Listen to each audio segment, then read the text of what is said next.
All right. So, Amir, as Masdar City is hosting us, I would like to start with you, please. Can you talk to us a little bit more, given Masdar City's foundation on sustainability and creating sustainable environments, how does it also motivate and create an ecosystem that promotes innovation and collaboration? Sure thing, sure thing. Thank you very much, Nermeen. Thank you for having me here. It's my pleasure to be here. And yes, to that question, Masdar City itself is a very, very unique project. We're six square. We would say we're 6 square kilometers of real estate in Masdar City, all dedicated to helping entrepreneurs come and grow their businesses. So one element of, like, a lot of you say, oh, okay, Masdar City, that's great. It's got a lot of things to it. It's got sustainable concepts. It's got sustainable buildings and so on and so forth. And solar panels, that's true. It does have that. However, we also have a vital element for foreign direct investment. We're a free zone. So what does that mean? It means that we've made the terrains very easy for all to come and visit and invest in Masla City itself. So we have several, I would say, packages, right? Licensing, we've got leasing, we've got visas, golden visas. So we put all of these elements in play so that you guys can become part, not just of Masla City, but of Abu Dhabi and the UAE as a whole. So I'm not sure if that answered the question, but Actually, and I'd like yeah. to draw a distinction between, the idea of a free zone versus Hub 71. Zain, if you can give us a little background about your work there, or what does Hub 71 do as well in the space of, startup acceleration, support? Sure. So Hub 71 is Abu Dhabi's global tech ecosystem. My role at the moment is leading up the climate tech vertical. Historically, Hub 71 has been around for 5 years. It's based in ADGM, and it also looks at the benefits of giving regulatory support to startups, access to funding, and access to market and corporate connect. So the idea is that there's a 12-week program that the startups go through, but beyond that, the value creation comes in nurturing a robust ecosystem where the startups get regulatory support. We have partnerships with over 20 regulatory bodies and government bodies, 40 plus government and market access, including Masdar City, ADGM. Correct. We're in talks with ADQ. So there's a lot of support that the startups would expedite their journey that they otherwise wouldn't get anywhere else in the world or in the UAE. Thank you. That's really interesting. The thing is, we decided to have a panel of mixed backgrounds to give a fuller picture, and therefore moving on to Paul, if you can give us a little bit of background about your company, and as well, I'm quite keen to understand the overlap between creating smart solutions for cities and how that can also help in driving an ecosystem that fosters innovation and collaboration. Okay, thanks. So, Elevation is a business that's it's a construction and real estate focused sustainability organization, and really we're all about helping developers, helping designers, helping asset owners and operators to reduce their costs, to reduce their carbon emissions, and to improve their building performances. And I set up Elevation really with a vision to help drive value through the industry, noting that net zero is a major challenge for us all. And we do really need to put some focus in terms of understanding how we're designing, delivering, constructing, and operating our buildings. So we've been based in Masdar City since 2022, and really value the support that's been given, being part of that ecosystem.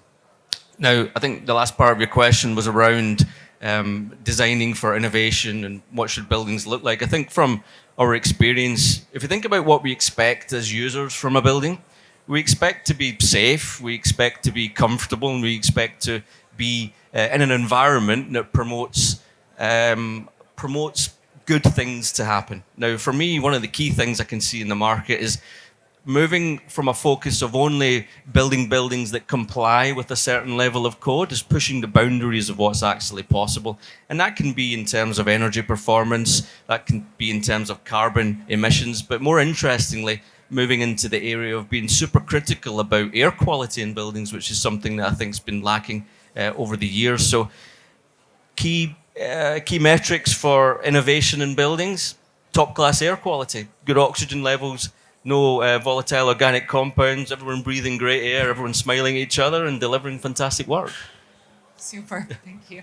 And from a startup perspective, Hani, talk to us about Mental and the work that you do there. Yeah. First of all, thanks for having me. Good morning, everyone. So, Mental is an immersive learning platform. We use virtual reality and augmented reality coupled with gaming to deliver highly immersive training. And part of it is creating digital twins and an environment where people can collaborate on their product design. And with regards to, I understand that you're part of the Hub 71 ecosystem. Correct. Yeah. We had our start at Hub 71. We were, I think, one of the early cohorts there 3 years ago, and it was a great place to start for us. Yeah, There- we're quite keen on understanding how did you find, the environment that is created, which is what we're trying to promote here, right? We Yeah. want more entities to take on creating ecosystems or creating environments in which startups and dreamers and entrepreneurs can come and realize their dreams. Talk to us about your journey of coming to the UAE, or if you were Absolutely. elsewhere. Yeah, yeah. I was based in Canada, and I think at a glance, what initially attracted us was not really the best value, because immediately, like as a startup, you start thinking of the incentive program. But once we got in there, we realized there's a lot more that Hub 71 offered us above and beyond the incentives. And part of it, being part of Mubadala at the time, they connected us with the ecosystem. So commercially, it allowed us to expand and have the offering to large companies here that would be really difficult to access as a startup. But also, the team is very experienced, so there was some mentorship. We learned from the staff at Hub 71, but we also learned from each other as founders that are going through the same journey. Being in that ecosystem, having a company that got funded that would connect you with an investor and just like, hey, I mentioned your company there. So there's that, camaraderie at a level where you can't really have it elsewhere. Like people are looking out for each other. And at the end of the program, we got connected to another program, which is Abu Dhabi Gaming. So now we moved our office closer to Masdar city, but we're basically at 2454 now. Yeah. And Zain, I also understand that you're a co-founder and entrepreneur yourself. You were the co-founder of Green Future Projects, also chief marketing officer and chief growth officer. And I understand that now you've taken on this full-time at Hub 71. I'm quite curious to know about your journey in terms of from entrepreneurship. What would you say? I'm actually more interested in the difficult parts of your journey, right? Because I think that would really help other startups understand, and therefore, not startups, but for startups to communicate to regulators, to free zones, to the Hub 71s of the world. What do you need? What is it that you need as a foundation for you to thrive as an entrepreneur? I think the question I usually get right now is how does it feel to be on the other side? And it is interesting because I think the journey of a founder or being an entrepreneur is one of the most difficult, gut-wrenching experiences where sometimes you wake up and you say, why am I doing this? And the most important thing is the why, right? So with Green Future Project, that was my career and journey has always been in the climate space. Nature, biodiversity, these have been my why. From a macro sense, it had, let's say, went more micro at looking at like carbon specifically and biodiversity. And I think joining the other side and leading climate tech at Hub 71 gives me like exposure and experience to see the actual thing. How can we help entrepreneurs on the ground actually beyond purely like looking at the structures of how you connect a startup with a corporate or regulatory framework. Yeah. This is exactly the question. Is that what is it that you feel needs to get done? What did you feel lacking, or what did you feel as an entrepreneur, the kind of support that you needed? I think it's just, entrepreneurship and beyond that, climate tech is a nascent space, I would say, historically in the region, right? In comparison to, San Francisco, the UK. And in that sense, I think there needs to be stronger bridges between different entities. So stronger bridges between the startups and,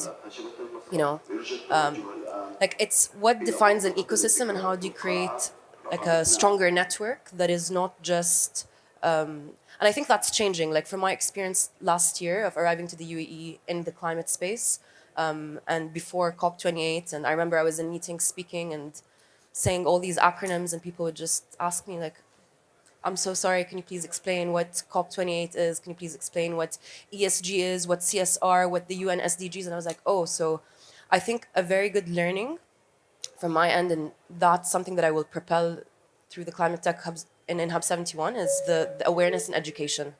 And that's like a sector-focused awareness and education. How do you create a community around the ecosystem?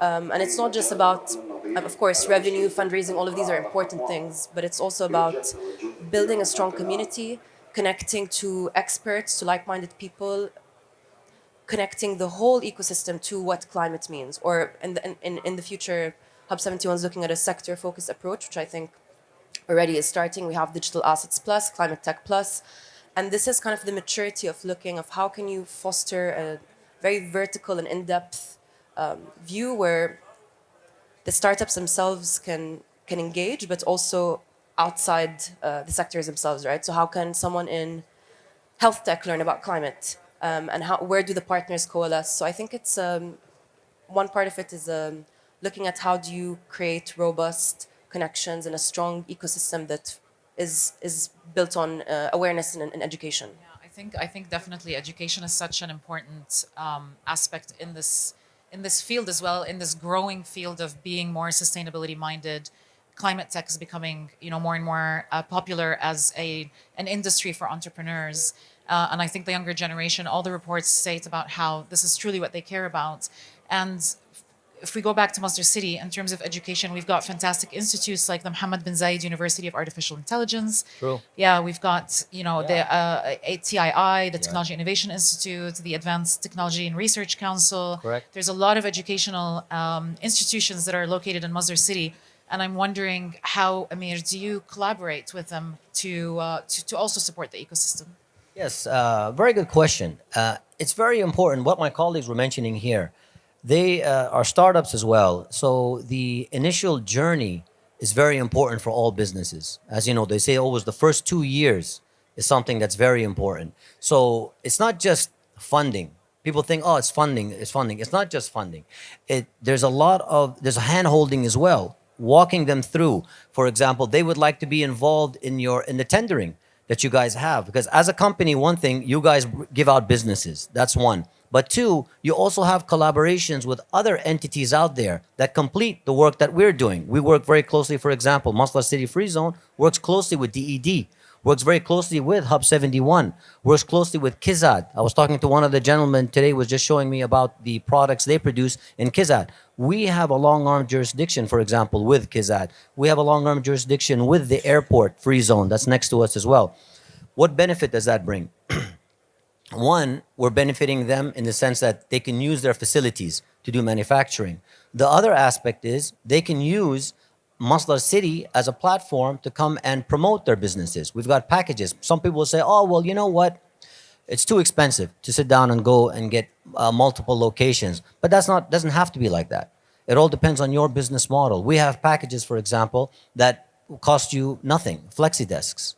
They're really cheap compared to the revenue that you guys are bringing in, right? So we have packages that are set for your revenues as well. So we're not going to just sit down. We don't just do a blanket, costing method across all businesses. No, it's made for that particular business. So to me, the important aspect is the journey that the startups are all going through, right? So hopefully, also by the end of this discussion, we'll be able to have them in Masdar City as well. One of them already, Mental. Paul is here. Mental. Paul is with us already now.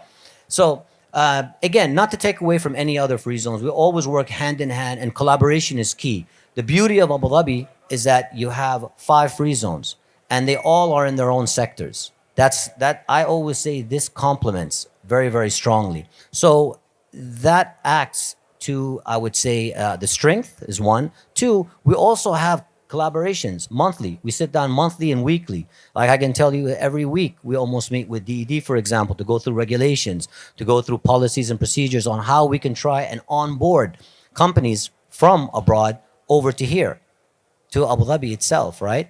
So that they can participate in the UAE. So this is something that we hold dearly, and we feel that, okay, this is the starting point, and we're passionate about it as well. So So, I don't know if that answers the question Yeah, there, yeah, Nermeen. absolutely, Yeah. absolutely. And speaking about mental, hopefully soon in Masdar City. I hope so. Frieza? I hope so. Yeah, I think I got a really good pitch now. So yeah, Amir should, let's talk about the Amir details. should be able to convince you. Come on down. Can you talk to us about virtual reality technologies and the kind of work that you do?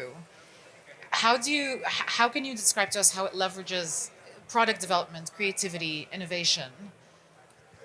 You know what? The catalyst for the version of the mental platform that we have right now came out of a necessity for our team. We had an overseas office, and the pandemic hit us. So it was really difficult for us to travel, and we had to be creative and find a way to connect the two teams together. So we developed an environment that allowed our teams in Europe to connect with our team here in Abu Dhabi without leaving their office. So our own product actually matured in virtual reality, and the experience was like nothing else we had before. So, we had the artists that were designing the environments presenting their stuff in VR. So you would jump in and take a look at the space and give feedback in real time, which is really useful for architects. And one of our clients in Jazat at the time saw that, and it influenced the design that they had for their innovation lab, because the architect jumped in and he looked at the space and he made some changes because he saw it in a perspective that's really difficult to view even in 3D on a two-dimensional screen. But I think it goes above and beyond that, because once you have a digital twin, you can do things that you can't do in real life, like running simulations, real life simulations that will help inform the design, the efficiency of the design, especially when it comes to sustainability. You can run simulations at a relative low cost without having to build physical models and what have you. And NVIDIA is doing some great work there for doing predictive simulations that can help architects and urban designers come with more efficient designs. But even small things like in the consumer market, like having a car and doing some early stage testing on a digital twin to inform the design decisions. Like getting feedback early on the cheap, because now especially with generative AI, you can develop 3D models in a much faster way and get early feedback that can help you do rapid prototyping and get better results. Question in mind, which I didn't want to talk about, but you brought it up, which is the pandemic. To Paul. Paul, since the pandemic, you've seen a shift. We've seen a shift in demand in co-working spaces and digital nomads and distant working. And I'm curious to know how that has shaped the demand on your projects. How has it impacted, given the shift in startups and working culture to work remotely? But then here you are also designing buildings and cities that are supposed to create environments that create ecosystems. How do you square that? How do you bridge that gap? It's actually very, very interesting because we went from one perspective where it was forget cities, everyone's in their home now, and this is it. This is the new normal, I think was the phrase that was bandied around. But what do you know? We got through the pandemic, and the new normal was kind of moving to the old normal in a way, but with more flexibility. I think people have started to need or require or demand, whatever we want to put it, more flexibility in their day-to-day lives, which is fine. So we're in a realm now where cities are expanding again. People do want to come back together, because I think that when you're on a mission to deliver something or to do a project, I think it's actually quite challenging to not be together, at least in part. So I do think that move back to buildings, back to offices, back to cities will continue to happen, albeit with a few days working from home. I have noticed that there has been more demand for the likes of a co-working space, so perhaps not as much fixed office space. We mentioned flex desks earlier, flexi desks approach.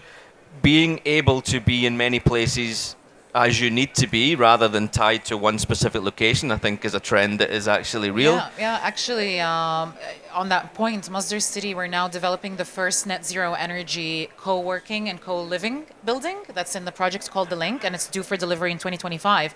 And that is because of our research, where we found that there is this move for collaboration and for companies to come together for innovation and to live and work and collaborate in the same space. So Correct. So I think companies, providers of real estate assets, developers, we need to be taking notice of the trends. Yeah, and I think that will probably continue to be something that happens. I have also noticed that, again, I mentioned that just leading on from co-working spaces, more of that facility being put into the market, more of that type of facility being constructed across many regions. So I think definitely something that's real post-pandemic. Yeah, and since we're on the topic of collab spaces, Zain, can you tell us about initiatives that you're proud of, or a project that you're personally working on, or any kind of, Hub 71 lead where it comes to creating that kind of environment? So the whole foundation of Hub 71 is on partnership and collaboration, and that's where the different arms. So we have the value creation arm, which is the relationships that we have with investors, corporates, and government. And then we have another arm that we're developing right now, which is the talent arm, which I think is very important for the UAE, fostering, working with institutions, universities, experts.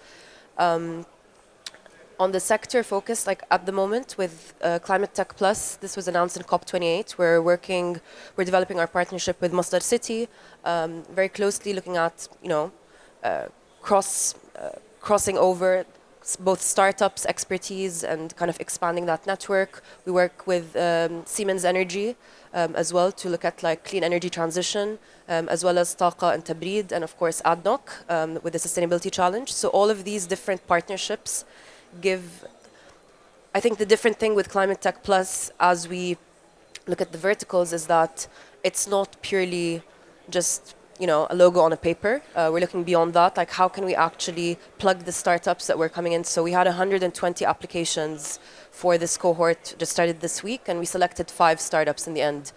And we had that in mind. Yes, because we had to look, and it was the first. How are you choosing them? This is a hard win for the 5. So I think it was a very interesting exercise, and we are aware that this will be, there's going to be a lot of learnings per cohort, because climate tech, as I mentioned, is a new kind of sector globally and let alone in the UAE. So the exercise was to look and localize what does climate tech mean for the UAE. It's such a broad topic. Everything is climate tech. It can be from material sciences to energy to biodiversity protection all the way to like batteries, right? So what are the goals of the UAE for net zero, and how can Hub 71 be the vehicle to foster these technologies and innovations alongside with the partners that we have in order to help create and build meaningful, innovative companies, right? This is the whole idea of a startup. A startup's goal is to not become a startup at some point and become a fully viable, commercial, profitable business. And that was the exercise that we did. We looked at climate tech. So at the moment, because this is a new space, we looked at what we had, which was qualitative reports from PwC, like conversations with our partners to see, okay, what are the 3 main things? So that was one criteria point. What is very important for us is for the founders to move to Abu Dhabi and be based from Abu Dhabi. And this is usually a deal breaker for a lot of companies because they want the benefits and the incentives, but they don't want to come here. And I think this is... I think it's changing. I think it it's is really changing. And the government is Want the money. investing. The money. Yeah, there's a lot Show of... me the cash. I mean, coming from the startup side, I understand that because it is important, and you get what you can.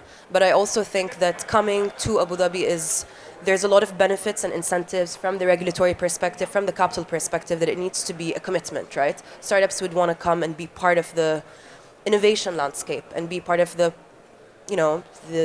pioneering force that actually shapes the future of this region.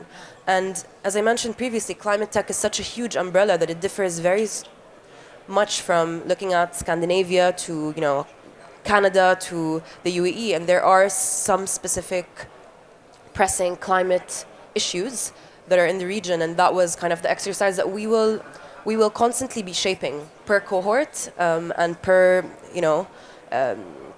startup and the way that they work with the partners. So I think what we started with is our partnerships and looking and involving all of the partners that I mentioned, Taqa, Tabrid, ADNOC, Masdar City, Catalyst, which is also part of Masdar City and BP.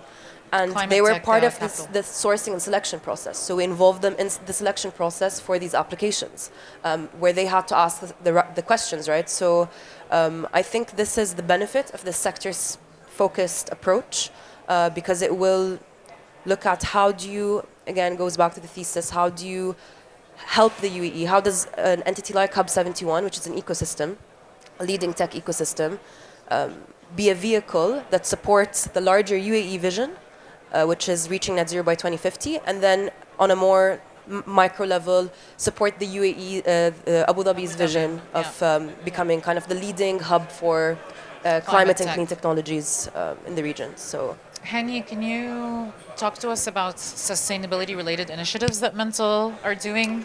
Yeah, I mean, so we're still a relatively small company, but we do our best. I mean, the gear that we use, the equipment that we use, are all energy efficient, and the virtue of using a virtual training platform has the benefit of reducing travel. You don't really need to travel, right? But also creating digital twins allows us to reduce the need to maintain a brick and mortar training center or equipment that would require constant maintenance. So there's a lot of benefits not only for us as a business, but for our customers to help them be more sustainable in their training and operation. Super. I don't know. I think we're on time. I want to leave room for the audience if anybody has any questions. Yes, that would be. Go ahead. Sorry. Thank you so much. It's been a very nice insight for us as startups. I represent a startup. We are a geological company, scientific geological company, but right now we have an application in geological research of hydrogen extraction from the ground. We were the first in the world to extract hydrogen from the ground in the US. So we drilled the first well and got really cheap hydrogen. Actually, it's a mixture of hydrogen and methane. We are doing the same right now in Slovenia, but we are also looking at UAE, Saudi Arabia, and the other countries, and that's why we are setting up another company here in UAE. But we actually did the first step in Dubai. Come down to Masdar City. Masdar, yes. We'll help you extract the. After your words, we will be thinking about changing from Dubai to Masdar City. Yes. We're here for you. Yeah, thank you. So my question is to you as organizers of the environment for the startups like us, for green cities. Do you envisage in your model of green cities the usage of hydrogen? And since we are making hydrogen really cheap, like 10 times cheaper than green hydrogen, probably this is going to be a big future for utilization of hydrogen and making green cities net zero places for living. So what can you say about this? Yes. Very good question. Thank you very much for the question. Well, the beauty of Masdar City is ever since inception of Masdar City from back in 2008, we have never stuck to one particular technology and said, okay, this is the technology that we're going to stick with, and then that's it. We're just going to go and do that. No.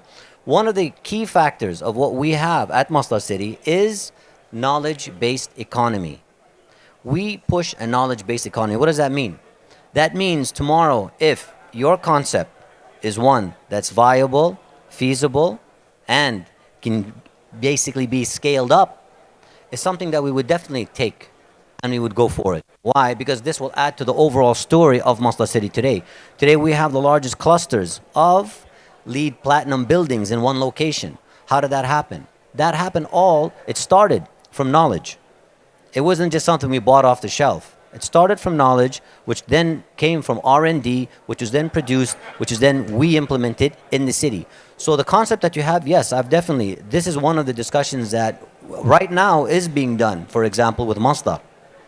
They are doing. And ADNOC, Amir as well. There you go. The end of last year, we inaugurated, in partnership with ADNOC, the first hydrogen station at Masdar City. Yes. So we invite you to come and check it out. We'll Yes, meet feel afterwards. free. Yeah. Our like I said, our home is your home. Yeah. I'm actually interested to talk about regulations and actually partnerships with governments. And Sure. if Paul, you can maybe talk to us a little bit about the role of regulatory bodies and policy frameworks, since you're involved in city development. Can you talk to us a little bit about, fostering a supportive environment for tech startups or for innovative enterprises? What role does, regulation and government play in your point of view? Well, I think it has it has a huge influence. So when we're doing business, especially in a new country, well, it is a new country for me. It was 10 years ago. I've been here for 10 years, so maybe not so new. But I think having that transparency of what the regulatory framework is in a free zone environment is super helpful. And that assistance in terms of you understanding what you need to do in order to operate legally within the rules and within the legislative boundaries of a country. But since we're talking about policy, I did want to maybe just segue that into policy against sustainability. So one of the things that is the key driver, and which I'm always eager to try and promote, is moving policy in a direction that drives more sustainable outcomes for buildings. And I think building regulations, building frameworks, not just here but globally, have some work to do in terms of helping us push the entire market forward and helping us deliver lower carbon and lower emission buildings. So a kind of two-pronged answer to your question there. Thank you. Does any of our panelists want to add any points, because before we wrap up and move to more Q&As? Is there?